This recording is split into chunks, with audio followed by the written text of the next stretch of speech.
እሺ ሰላም ቤተሰቦቼ እንዴት አላችሁ? በያላችሁበት ሰላማችሁ ይብዛልኝ። በሀገር ውስጥም በሀገር ውጭም ያላችሁ ውድ የቻናል ተከታዮች በዛሬው ዕለት ይዤላችሁ የቀረብኩ ቪዲዮ የአማርኛ ሞክሼ ፊደላትና በቅርጻቸው ተመሳሳይነት ያላቸው ፊደላቶችን በዚህ ቪዲዮ አካትቼ ይዤላችሁ ቀርቤያለሁ።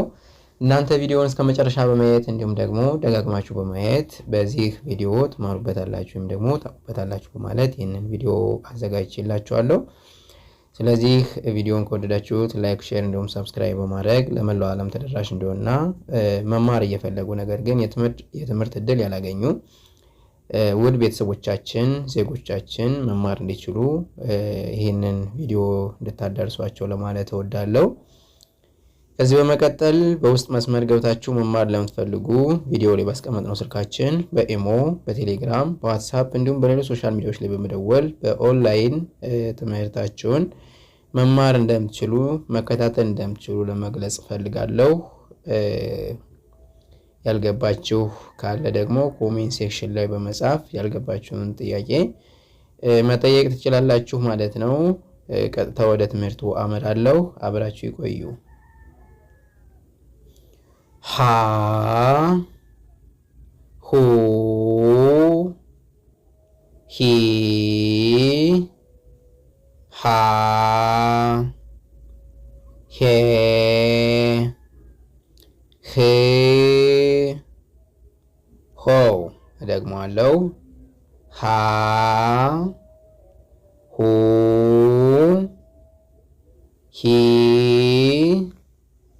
ሃ ሄ ህ ሆ። ቀጣይ ሐመር ሃ ትባላለች። እንግዲህ እነዚህ ፊደላቶች ይችም ሃ ነች፣ ይችም ሃ ነች፣ ይችም ሃ ነች።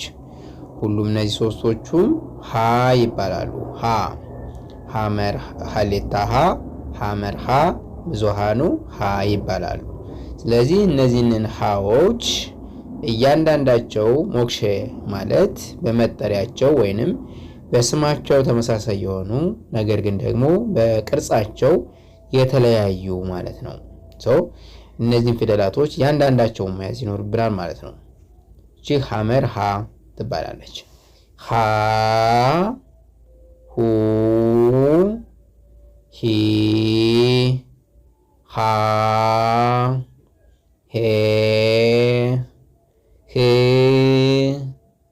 ሆ። እደግመዋለሁ። ሃ ሁ ሂ ሃ ሄ ህ ሆ። ቀጣይ ብዙሃኑ ሃ ሃ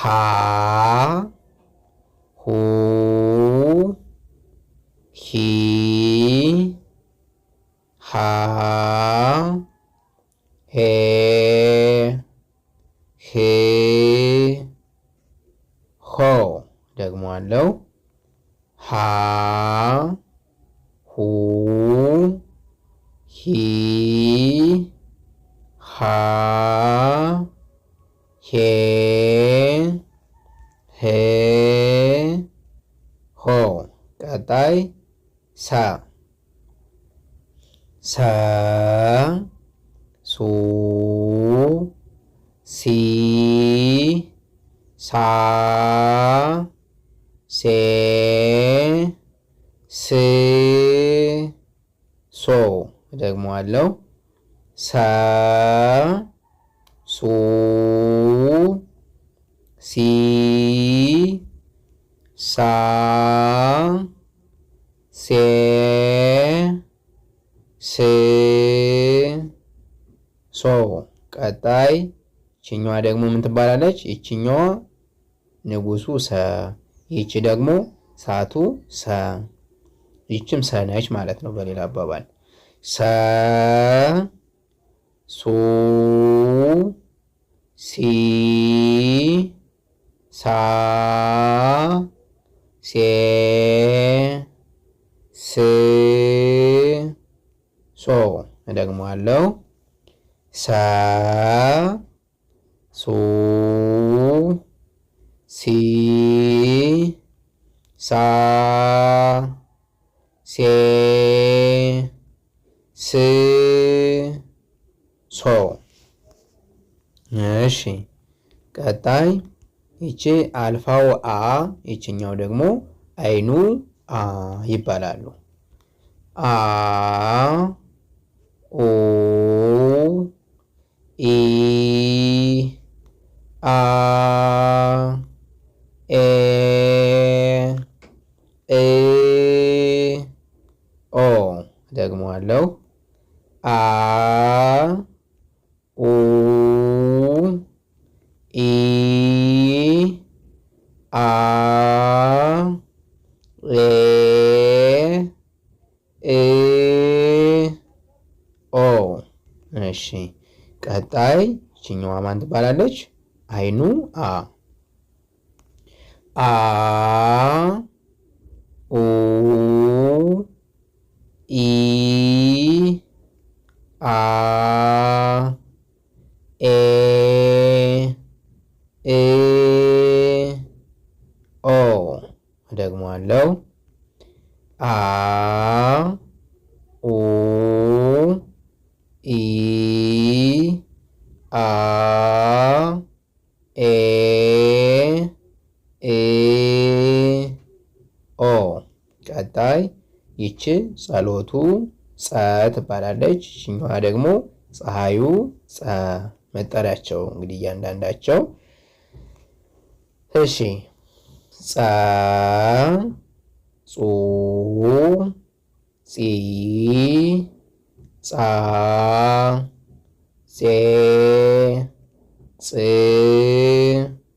ጾ። ደግሞ አለው ጸ ጹ ጺ ጻ ጼ ጽ ጾ። እሺ ቀጣይ ይችኛዋ ማነች? ጸሎቱ ሶሪ ፀሐዩ ጸ ጸ ጹ ጺ ጻ ጼ ጽ ጾ። ደግሞ አለው ጸ ጹ ጺ ጻ ጼ ጽ ጾ። እሺ እነዚህ ደግሞ ምንድናቸው? በቅርጻቸው ተመሳሳይነት ያላቸው በትንሽ መንገድ ሊለዩ የሚችሉ ማለት ነው። ምሳሌ ይቺ ሰ ነች፣ ይቺ ሸ ነች። ሰና ሸ የሚለያዩ በምንድን ነው? ከላይ ከቅጥያቸው ላይ አግዳሚ አላት ማን? ሼ።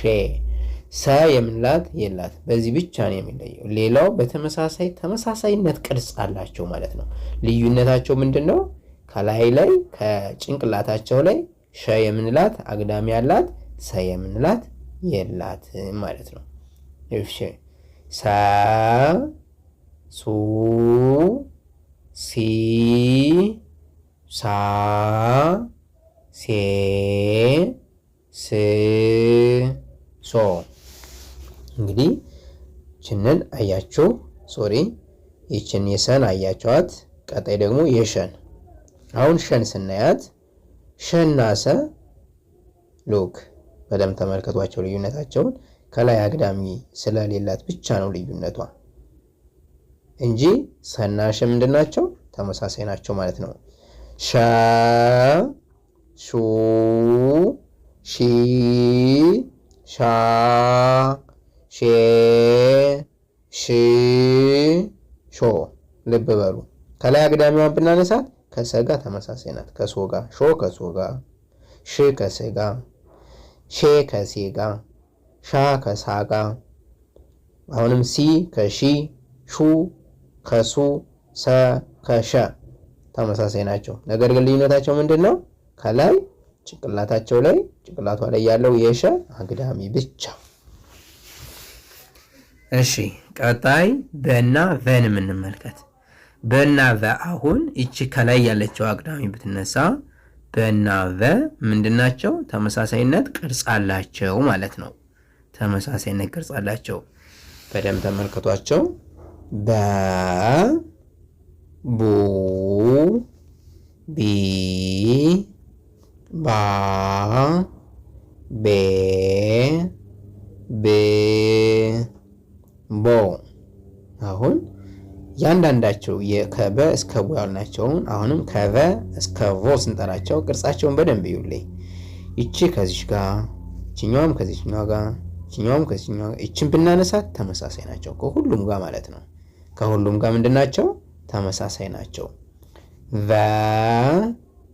ቮ ቪ ቫ ቬ ቪ ቮ። እሺ ቀጣይ ደግሞ ማንና ማን ናቸው ተመሳሳይ? ተና ቸ። አሁንም ተና ቸን ስንመለከት ከቸ ከጭንቅላቷ ላይ ያለው ከላይ ያለዋ ይሄኛው አግዳሚ ቢነሳ ከተጋ ምንድነች? ተመሳሳይ ነች ማለት ነው በቅርጿ። ስለዚህ በትንሽ መንገድ ነው ልዩነታቸው ለማለት ነው። ልዩነታቸው በትንሽ መንገድ ነው። ያ ማለት ሰን ያዝነን ማለት ሸን ይዘናል፣ በን ያዝነን ማለት ቨንም ይዘናል፣ ተን ያዝነን ማለት ቸን ይዘናል ማለት ነው። ስለዚህ ያንዳንዳቸው የአንዱን ፊደል ቅርጽ ብንይዝ ቀጣይ ያለውን ተመሳሳዩን ቅርጽ መያዝ እንችላለን ማለት ነው በሌላ አገላለጽ። እሺ ተ ቱ ቲ ታ ቴ ት ቶ። እሺ ቀጣይ ቸ ቸ ቹ ቺ ቻ ቼ ቺ ቾ። አያችሁ ልዩነታቸው እጅግ በጣም ትንሽ ነው ማለት ነው። አሁን ደግሞ የምናየው የነን የኘንና የሃን ልዩነት ነው። የነን የኘንና የሃን። አሁን ነን እንመልከት፣ ኘንም እንመልከት፣ ሃንም እንመልከት። የተወሰነ ልዩነት ናቸው። ነን ያዝነን ማለት ኘን ይዘናል፣ ሃን ይዘናል ማለት ነው። ልዩነቱ በጣም ቀላል ስለሆነ በጣም ትንሽ ስለሆነ። እሺ ነን ተመልከቱልኝ እዚህ ጋር በደንብ ይዋት፣ ኘንም በደንብ ይዋት። ከላይ ያለችዋን እችንን ቅጥያዋን ብናነሳ ምንድናቸው? ተመሳሳይ ናቸው። አሁንም ይችንን እችኛዋ እቺ ቅጥያ ባትኖርም እነዚህ ሶስቱ ምንድናቸው? ተመሳሳይ ናቸው ማለት ነው። ልዩነታቸው ኘን ከላይ ከጭንቅላት ነን ከያዝነን በኋላ አጠቃላይ መሰረቷ የቅርጻቸው መሰረት ነ ስለሆነች ነን ከያዝነን በኋላ ኘ ከሆነች ከጭንቅላቷ ላይ ምን ማድረግ? አግዳሚ ማድረግ። ሀ ከሆነች ከጎን ላይ ይችን ቅጥያ ማስቀመጥ። ስለዚህ ነን ያዝነን ማለት ኘንም ይዘናል ሃንም ይዘናል ማለት ነው። እሺ ነ ኑ ኒ ና ኔ ን ኖ። እደግመዋለሁ። ነ ኑ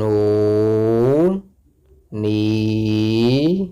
ና ኔ ን ኖ።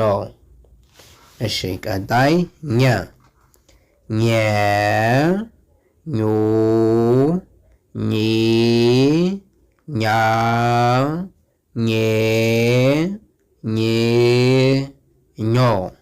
ቀጣይ ሃ ሃ ሁ ሂ ሃ ሄ ህ ሆ።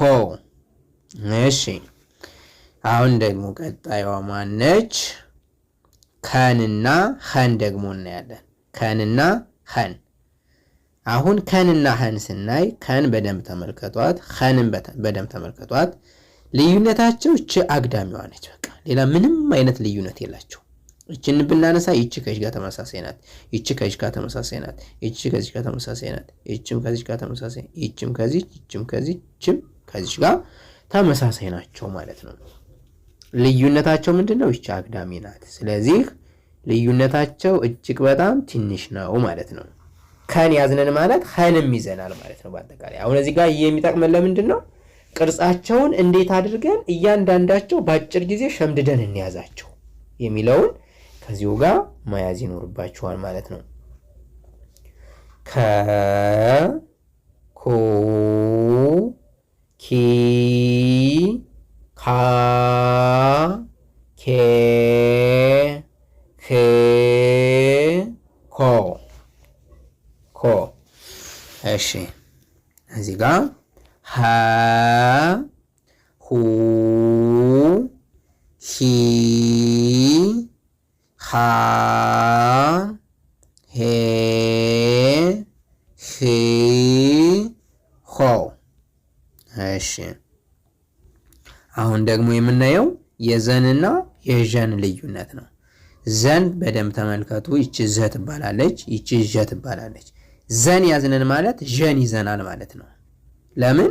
የዘን ቅርጽ ከቀረጽነን በኋላ ምን ማድረግ ነው? ከዚች ጋር ይሄንም ወደዚህ፣ ይሄኛውንም ወደ ቀኝ፣ ይሄንም ወደ ግራ ማዞር ማለት ነው።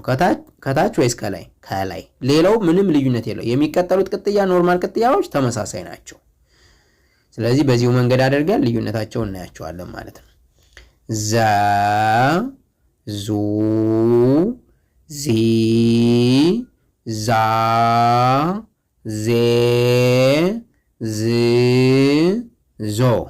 ቀጣይ ዣ ዣ ዡ ዢ ዣ ዤ ዥ ዦ። እሺ መልካም።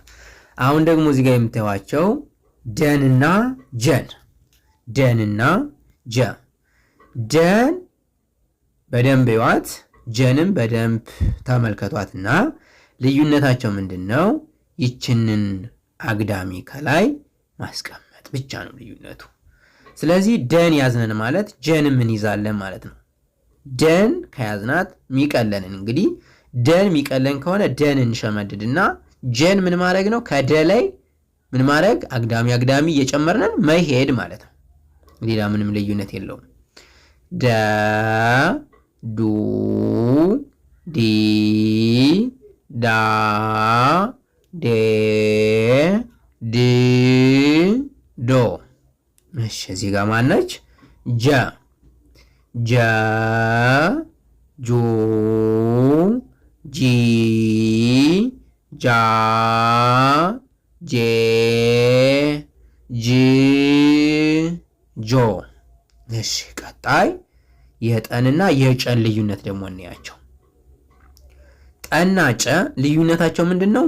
ጠን ከያዝናት ጨን እናቃታለን ማለት ነው። በምን? የጠን ቅርጽ ከቀረጽናት በኋላ ምን ማድረግ ነው? እያንዳንዱ እግሯ ላይ ምን ማድረግ ነው? ቀለበት ቀለበት ማድረግ ማለት ነው። ማንን? ጨን። በደንብ ይዋት። ጠ ጡ ጢ ጣ ጤ ጥ ጦ። እሺ ከዚህ ጋርስ ጨ ጨ ጩ ጪ ጫ ጬ ጭ ጮ። መልካም እንግዲህ እነዚህ ልዩነታቸውን በዚህ መልኩ እናያቸዋለን ማለት ነው። አሁን ደግሞ የምናያቸው ማንና ማንን ነው? ጠንና ጸን ነው። ጠንና ጸን ነው። አሁን ሚቀለን ጸ ከሆነ ጸንን ይዝና ጠን ምን እናደርጋታለን? ከላይ ከጭንቅላቷ ላይ ቋሚ ትንሽ አጠራጠር ያለች ቋሚ ማድረግ ማለት ነው። ሌላ ምንም ልዩነት የለውም። ጠ ከሆነች የምትቀለን ጸን ምን እናደርጋታለን? እቺ ጸሎቱ ጸ የምትባለዋን እቺ ቋሚዋን ጠላይ የነበረችዋን ቋሚ ማንሳት ማለት ነው። በቃ ከሁለት አንዱ ከያዝነ ሁለቱንም ይዘናቸዋል ማለት ነው። እሺ ጳ ปูปีปาเปเป እሺ ከዚህ ጋር ጸ ጸ ጹ ጺ ጻ ጼ ጽ ጾ። እሺ ቀጣይ ይቺ ፀሐዩ ጸና አይኑ አ የምንላቸውን እነዚህን ፊደላቶች ደግሞ ልዩነታቸው አሁንም እጅግ በጣም ትንሽ ነው። ጸን ተመልከቷት ከመሃል አግዳሚ አላት። አን ተመልከቷት ከመሃል አግዳሚ አላት። ከመሃል አግዳሚዋን ብናነሳት አና ጸ ተመሳሳይ ናቸው ማለት ነው። ስለዚህ እነዚህን ይሄኛውን አሁን እያልኳችሁ ያለ ምንድነው አን ከያዝነን ጸንም ይዘናታል ማለት ነው። ወይንም ጸን ከያዝነን አንም በዚሁ መያዝ እንችላለን ማለት ነው። ልዩነታቸው ትንሽ ስለሆነ ልዩነታቸውን ብቻ አንድ መያዝ የሚጨመረው ቅጥያ ምን ላይ ነው የሚለውን ከያዝነን በኋላ ያንን ቅጥያ ከሚጨመርበት ቦታ ላይ እየጨመርነን መሄድ ከዛ በኋላ ሁሉንም እያንዳንዳቸው ያዝነን ማለት ነው። ስለዚህ ጸ የምትባለውን ፊደል ከሆነ መጀመሪያ ሸምድደን ያዝነው አን ምን ማድረግ ነው ጸ ያልናትን ጸ ብለን ያዝናትን ከመሃል ያለችዋን ሰረዝ ማንሳት ማለት ነው። ከዛ ማን ትሆናለች አ ትሆናለች። እሺ ጸ ጹ ጺ ጻ ጼ ጽ ጾ። ቀጣይ አ አ ኡ ኢ አ ኤ እ ኦ። መልካም እንግዲህ እያንዳንዱ ፊደላቶች በዛሬው ያየናቸው የመጀመሪያ ሞክሸ ፊደላት የሚባሉት ሞክሸ ፊደላት ማለት ምንድነው ካለን መጠሪያቸው ተመሳሳይ የሆነ ነገር ግን ቅርጻቸው ምን የሆነ የተለያየ እነዚህን ሞክሸ ፊደላት እንላቸዋለን። ሌላ ደግሞ ያየነው ምንድነው እነዚህ በቅርጻቸው ተመሳሳይነት ያላቸው። ይሄ ደግሞ የሚጠቅመን ምንድነው እነዚህ ፊደላቶች ሁለት ወይንም ሶስት ከሆኑ ተመሳሳይነት ያላቸው አንዱን ከያዝነን ሁሉን መሸምደድ አይጠበቅብንም ማለት ነው። ቀለል ባለ መንገድ ቶሎ ለጀማሪዎች ቶሎ ለስከምንይዛቸው ድረስ እያንዳንዳቸው አንዱን ከያዝነን ሃኛውንም የምንይዝበትን መንገድ ቀለል ባለ መንገድ ለማየት ይጠቅመናል ማለት ነው። ስለዚህ እናንተ ይህንን ቪዲዮ በደንብ አድርጋችሁ ደጋግማችሁ በማየት እናንተ የምትማሩበት ይሆናል ማለት ነው። በዛሬው ቪዲዮ ይዤላችሁ የመጣው ይህን ይመስላል። ሌላ ትምህርት እስከምንገናኝ እናንተ ቪዲዮውን ሼር ያደረጋችሁ ለመላው ተጠቃሚ ያደርሱልኝ። ለዛሬው ትምህርታችን እዚህ እናጠናቅቃለን። መልካም ጊዜ